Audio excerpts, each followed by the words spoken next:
Muy bien, bueno, pues concluimos de esta manera, hermanos, el primero de los artículos de fe para este curso de doctrinas distintivas.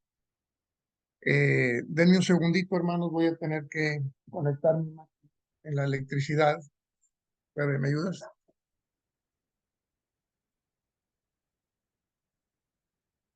Para dar paso a la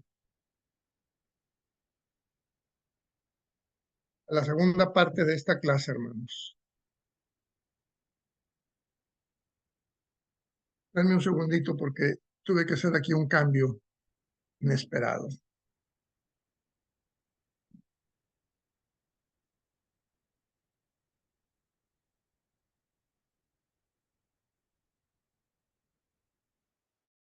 Ahí estamos, muy bien. Bueno, gracias por su paciencia, hermanos. Entonces concluimos.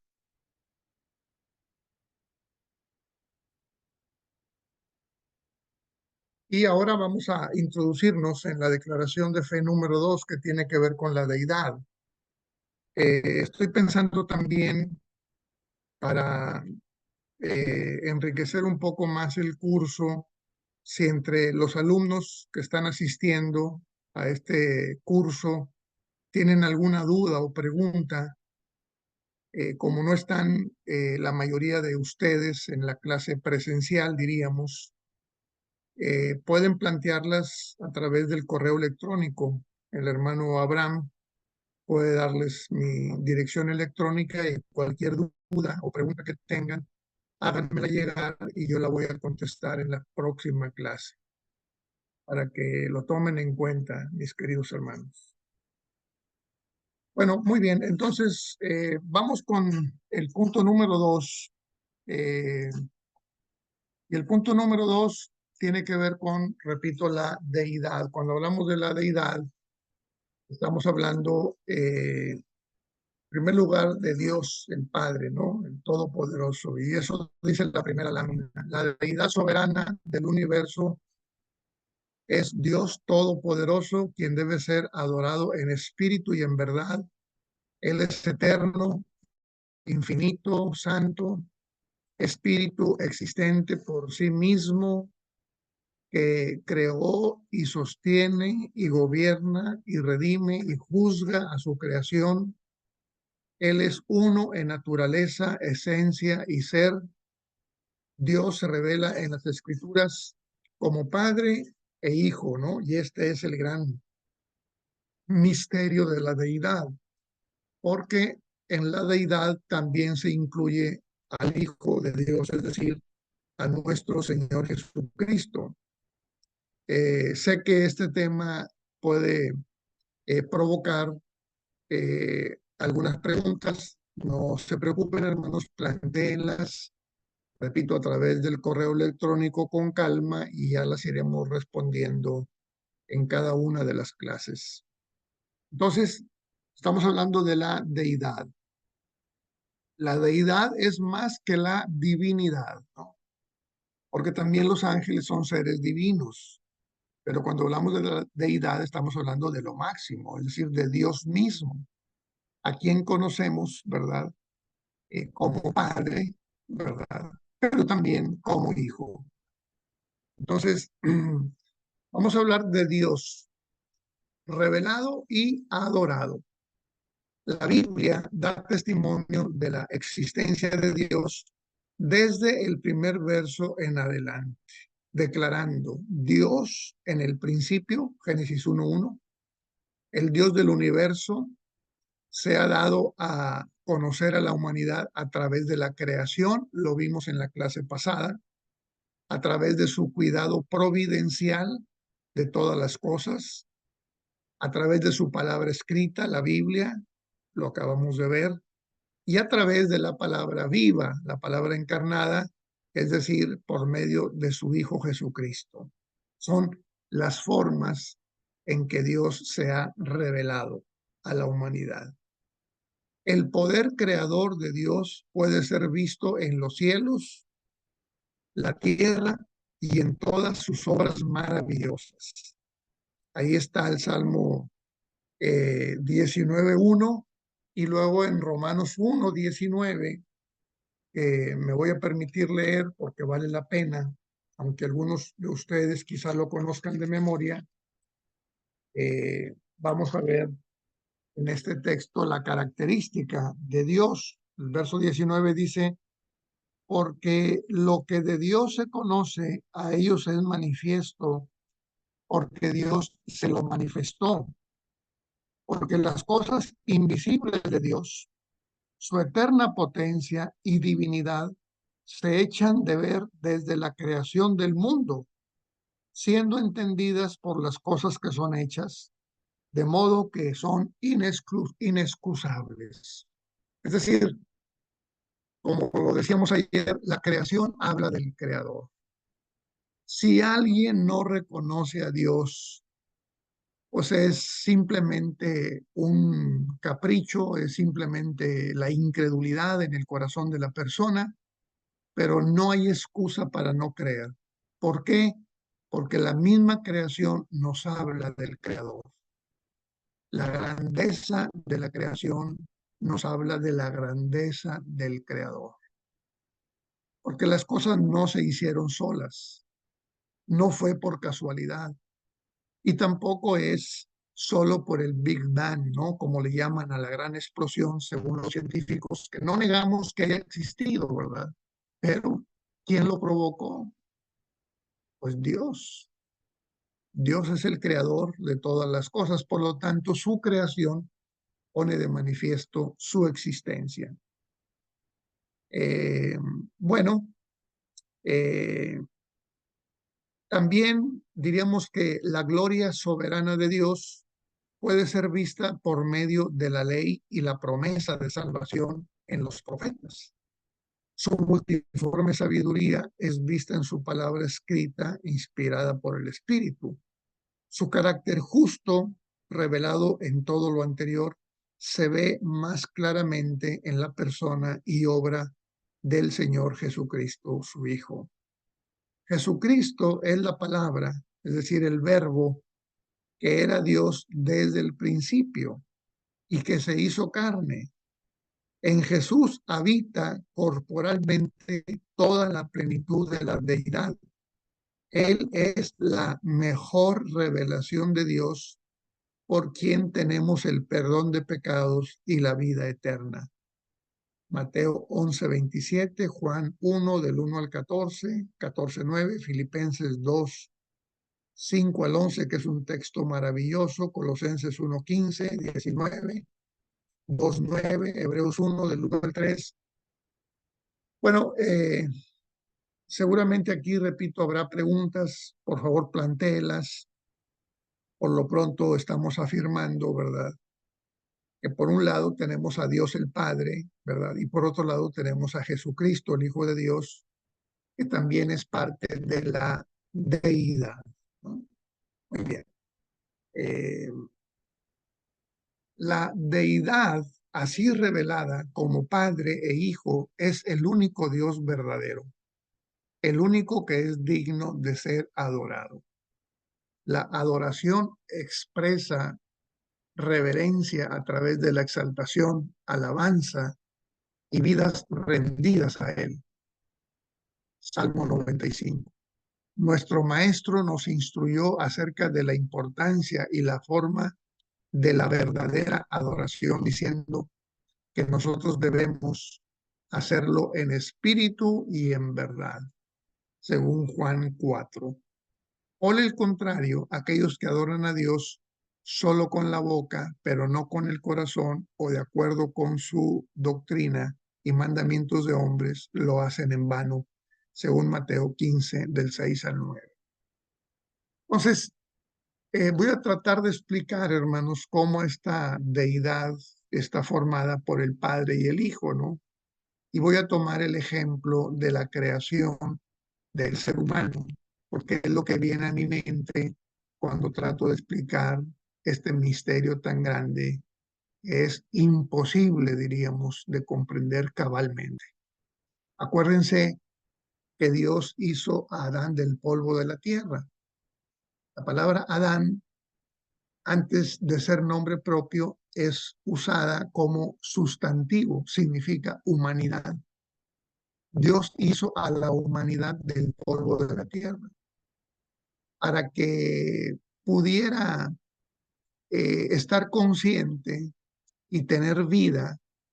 Entonces Dios alentó en su nariz el hálito de vida, sopló. Y entonces dice el texto de Génesis que fue el hombre en ánima viviente. Y luego, ya que hizo al hombre, vio Dios que todas las cosas eran buenas en gran manera, pero al mismo tiempo vio que no era bueno que el hombre estuviera solo. Y entonces le dice que le va a hacer una ayuda idónea, pero la verdad es que Dios no la hace de manera inmediata.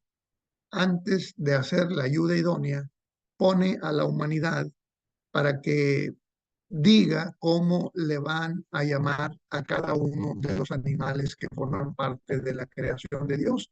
Y ahí tenemos a la humanidad sentada poniéndole nombre a todas las aves, a todos los reptiles, a todo lo que se mueve en este planeta, ¿no? Y no es hasta después de que le pone nombre a todos los animales que Dios lo hace caer en un sueño profundo. Y una vez dormida la humanidad, Dios saca de un costado, es decir, de un lado de sus lomos, saca una costilla y de esa costilla forma Dios a la mujer y lo que queda, ¿verdad? Es el hombre. Entonces, eh, es muy significativo cómo Dios saca la parte femenina de la humanidad y lo que queda es la parte masculina. Entonces hay un desprendimiento de una costilla y de este desprendimiento se forma la mujer que estaba unida en la humanidad, ¿no? Es la misma humanidad. Por eso cuando Adán ve a Eva, ¿verdad? Todavía no hay nombres propios. Eso viene ya en Génesis 3 después del pecado. Pero cuando el varón ve a la mujer, dice, esta es como yo, no es del reino animal, ¿no? Es un ser humano como yo. Es más, se va a llamar varona porque del varón fue tomada. Es carne de mi carne y hueso de mis huesos. Es decir, fue un desprendimiento. Luego dice Dios, por tanto, dejará el hombre a su padre y a su madre y se allegará a su mujer y serán una sola carne. ¿Cómo? Como cuando estaban al principio en una sola humanidad. Es una explicación personal que yo tengo, hermanos. Ustedes pueden leer al respecto. Quizá puedan encontrar algo mejor para explicar este misterio, porque pasa, según yo, más o menos algo parecido. Dios, sobre todas las cosas, ¿verdad? Como creador, llega el momento en que necesita salvar a la humanidad y para eso es necesario que su hijo venga. Y entonces el hijo se desprende del padre. La parte que se queda arriba es lo que conocemos como padre en el cielo. La parte que se desprende es la parte que le llamamos hijo, ¿no? Esta parte se hace ser humano, se encarna, es decir, se vuelve como nosotros, ¿verdad? Este, es un desprendimiento de Dios para salvarnos, ¿no? Es un misterio muy profundo, ¿verdad?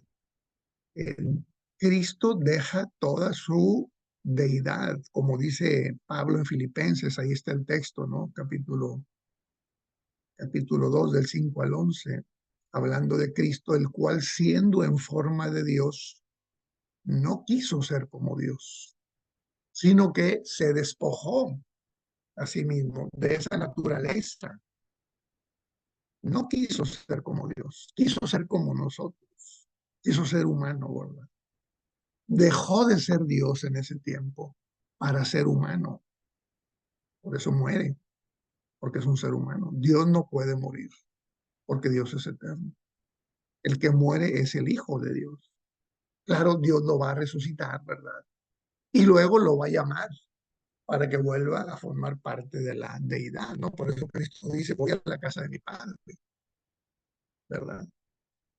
Como le dice Cristo a Nicodemo, ¿verdad? Nadie subió al cielo sino el que descendió del cielo, el Hijo de Dios, que va de nuevo al cielo. Y es arrebatado Jesús y sube de nuevo a las alturas de los cielos para estar con el Padre, en el mismo trono, el trono de Dios, a la diestra del Padre, compartiendo la deidad.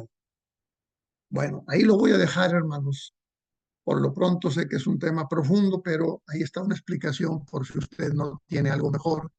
Esto le puede servir. Algún día vamos a conocer perfectamente bien todas las cosas, hermanos, pero por lo pronto podemos tener estas aproximaciones, ¿verdad? Muy bien. Eh, entonces vamos avanzando para ver los atributos de Dios, ¿verdad?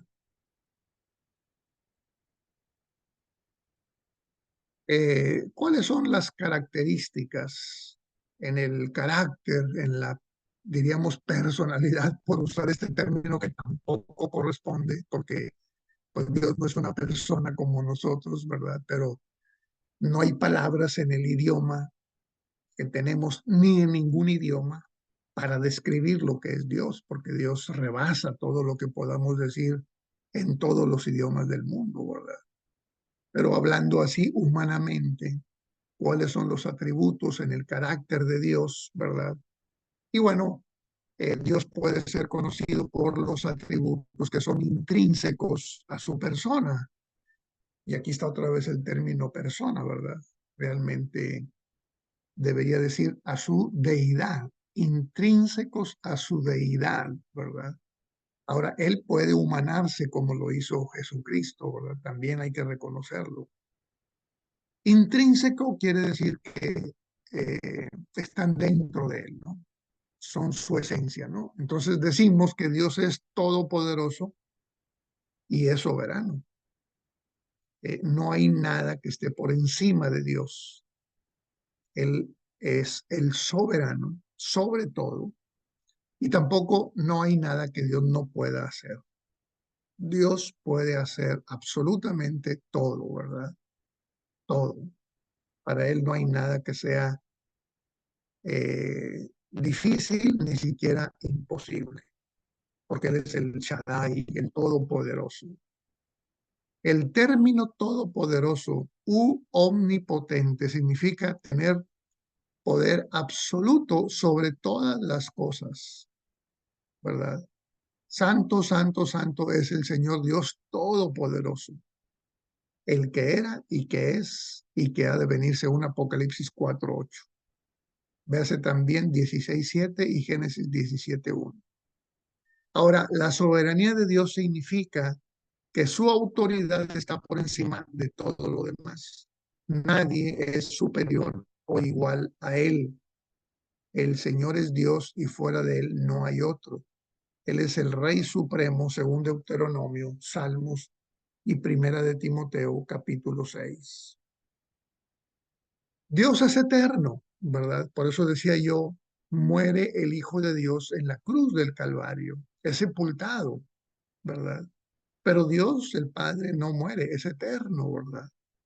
Cristo murió porque dejó su naturaleza de Dios y se hizo carne, ¿no? El verbo se hizo carne. Dios es eterno, no tiene principio ni fin. Él es ilimitado en tiempo y no puede morir. Por lo tanto, al Rey eterno, inmortal, invisible, al único Dios, sea honor y gloria por los siglos de los siglos. Amén. Ahí están los textos. Dios es omnipresente, está en todas partes. Espíritu invisible, Dios es espíritu. En su naturaleza esencial, no tiene ninguna de las limitaciones del espacio y la materia. Su presencia puede ser experimentada en cualquier lugar y en todas partes. Ante los ojos humanos, Él es invisible. A Dios nadie lo ha visto nunca, ¿verdad? Porque Dios es espíritu, ¿no? Estamos hablando de los atributos de Dios. Dios es santo, La santidad de Dios se refiere a su ser separado del mal y distinto de todo lo que no es Dios y de todas las cosas comunes. Esto expresa, o más bien se expresa en toda la escritura en muchas maneras, sobre todo en el estribillo repetido, santo, santo, santo, que describe al Dios de manera solemne. Y ahí están los textos bíblicos que ustedes pueden considerar con más tiempo, con más calma. También Dios vive por sí mismo, es autoexistente, en contraste al estado dependiente de los humanos y de todas las cosas creadas. Dios es independiente de todo lo demás. Él no necesita nada. Él siempre se mantendrá como el ser inalterado y absoluto. Esto está implícito en la revelación de su nombre a Moisés. Yo soy el que soy. Así dirás a los israelitas. Yo soy, me ha enviado a ustedes. Este término, hermanos, del yo soy también es un término lleno de misterio profundo, ¿verdad? Pues no alcanzamos a comprender todo lo que Dios es, pero aquí cuando Él dice yo soy el que soy, está diciendo que es el origen de la vida, donde nace la vida, donde se origina la vida. Él eh, es, diríamos, la fuente, ¿no? De donde viene todo, de donde surge todo lo que podemos ver y también aquello que no podemos ver, ¿no? Es el origen y fuente absolutamente de todas las cosas. Pero también Dios es amor, ¿no? Su gran amor por el mundo es demostrado dramáticamente al ofrecer a su único hijo como un sacrificio por el pecado, ¿no? Esto también nos habla de que en el carácter de Dios una distinción es el amor infinito, el ágape, ¿no? Que fue capaz de dar a su hijo para morir por nosotros y salvarnos de la condenación del pecado. Entonces también hay que poner el amor como parte de la esencia de Dios en su carácter. Y también dice aquí un Dios revelado como Padre e Hijo. Ya hemos estado hablando de esto. De principio a fin, la Biblia conoce un solo Dios. El hebreo Shema lo dice mejor. Escucha, Israel, el Señor nuestro Dios es el único Señor, ¿verdad? Ahí está el Shema en Deuteronomio 6:4, también Deuteronomio 4:35 y muchos otros textos más. Mientras que el cristianismo es una fe monoteísta y nuestro Dios es numéricamente uno, la mejor evidencia bíblica nos dirige a que Él es uniplural. Esto es una especie de contradicción, hermanos, pero estamos en teología, ¿no? Y en teología no se dan las ciencias exactas, hay milagros, hay cosas sobrenaturales, inexplicables, ¿verdad? Él es uniplural, es un solo Dios, pero puede pluralizarse, ¿verdad? En su persona divina.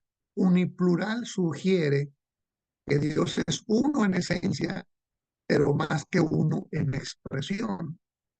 Se expresa como padre y también se expresa como hijo, ¿verdad? Su unipluralidad se reveló plenamente en la personalidad divino-humana de Jesucristo, pero dio a entender, pero se dio a entender en todo el Antiguo Testamento de varias maneras. Por ejemplo, y con esta lámina vamos a concluir hoy, hermanos, eh, en el Antiguo Testamento el uso ocasional de Dios de pronombres en plural para referirse a sí mismo, ¿no? Lo que ya conocemos, Génesis 1:26, hagamos al hombre a nuestra imagen y semejanza.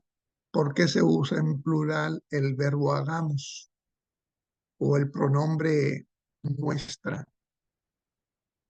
No dice hagamos al hombre a mí, no dice haré al hombre a mi imagen, a mi semejanza, sino hagamos en plural a nuestra imagen y a nuestra semejanza.